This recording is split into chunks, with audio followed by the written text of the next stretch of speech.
আখিরি নবী হযরত মুহাম্মদ সাল্লাল্লাহু আলাইহি সাল্লাম তখন মাতৃগর্ভে। পিতা আব্দুল্লাহ মারা গিয়েছেন। মা আমিনা গর্ভের সন্তানকে আঁকড়ে বেঁচে আছেন। দাদা আব্দুল মুত্তালিব কাবা ঘরের মোতোয়াল্লি। চাচা আবু তালেব টকবগে যুবক। এই পরিবারটি ছিল মিল্লাতে ইব্রাহিমের অনুসারী। সমগ্র আরব পৌত্তলিকতায় ছেয়ে গেলেও রসুলের পূর্বপুরুষেরা ইব্রাহিম আলাইহিস সালামের ধর্মকে যতদূর সম্ভব আঁকড়ে ধরেছিলেন। পবিত্র কাবা আর জমজম কূপের দেখভাল করার দায়িত্ব ছিল তাদের হাতে, আর তাদেরই তত্ত্বাবধানে মক্কা এগিয়ে যায় সমৃদ্ধির দিকে। কাবাকে কেন্দ্র করে গড়ে ওঠে চমৎকার এক নগরী, যেখানে ছিল শত শত পরিবারের বসবাস আর অগণিত মানুষের যাতায়াত।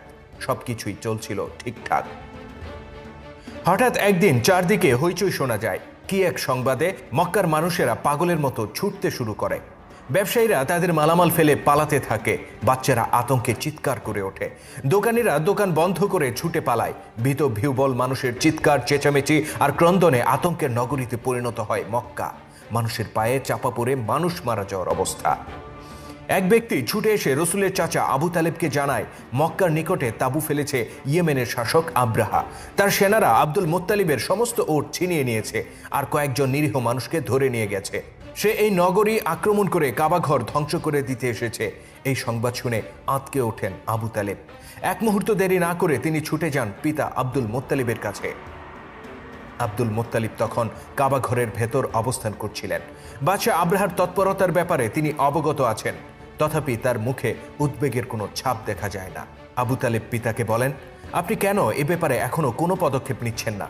তারা আমাদের সবগুলো ওট ছিনিয়ে নিয়েছে আর আমাদের লোকজনকে বন্দি করে নির্যাতন করছে। আমাদের সেই সক্ষমতা নেই যে আমরা এই বিশাল বাহিনীর বিরুদ্ধে রুখে দাঁড়াবো। আপনি কিছু একটা করুন। আব্দুল মুত্তালিব বলেন, মানুষকে অভয় দাও আর আমিনার নিরাপত্তার ব্যবস্থা করো। অতঃপর প্রাথমিক পরিস্থিতি সামাল দিয়ে পুত্র আবু তালেবকে সাথে নিয়ে তিনি ছুটে যান নগরীর বাইরে, যেখানে ঘাঁটি গেড়েছে আব্রাহার বাহিনী। পিতাপুত্র যখন ঘাঁটির নিকটে পৌঁছেন, তখন মক্কার সর্বোচ্চ নেতাকে গ্রহণ করতে ন্যূনতম ভদ্রতাটুকু দেখায় না আব্রাহার সেনারা। তারা অস্ত্রের মুখে জিম্মি করে তাকে ভেতরে নিয়ে যায়। অতঃপর তারা তাদের প্রভু আব্রাহার কাছে সংবাদ পাঠায়। আব্রাহা তখন আয়েশি ভঙ্গিতে খাবার গ্রহণ করছিল। আব্দুল মুত্তালিবের আগমনের বার্তা পেয়ে সে দ্রুত খাবার শেষ করে। অতঃপর নিজেকে সজ্জিত করে রাজকীয় পোশাকে। সাদাসিধা আব্দুল মুত্তালিবের সামনে সে নিজের আভিজাত্য আর জৌলুস প্রদর্শনের ব্যাপারে বেশ সচেতন ছিল।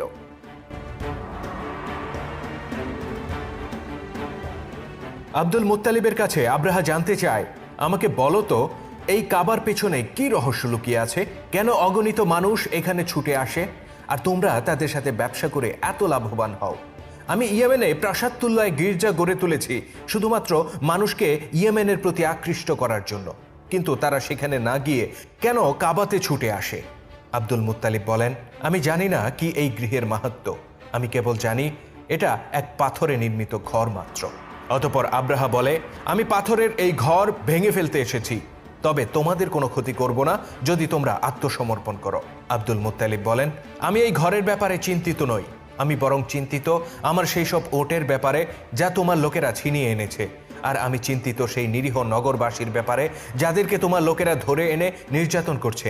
তুমি তাদেরকে ছেড়ে দাও আর আমার সম্পদ আমাকে ফিরিয়ে দাও। আব্দুল মুত্তালিবের এই কথা শুনে চটে যায় আব্রাহা।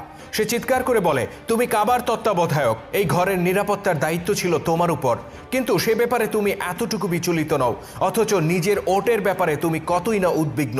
মক্কার বাসিন্দাদের দুর্ভাগ্য এই যে তারা তোমার মতো স্বার্থপর ব্যক্তিকে তাদের নেতা বানিয়েছে।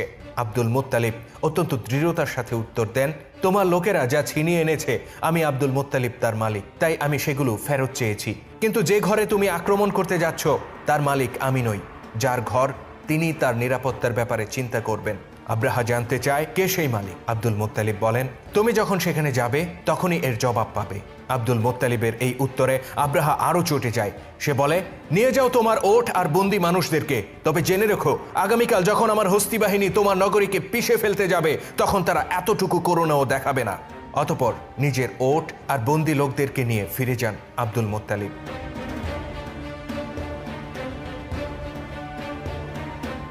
পরের দিনের ঘটনা। মক্কা উপত্যকায় ধুলো উড়িয়ে এগিয়ে আসে আব্রাহার বাহিনী। তাদের সম্মুখে ছিল অতিকায় হস্তির পাল। দ্বিতীয় সারিতে ছিল অশ্বারোহী বাহিনী আর পেছনে অগণিত যোদ্ধা।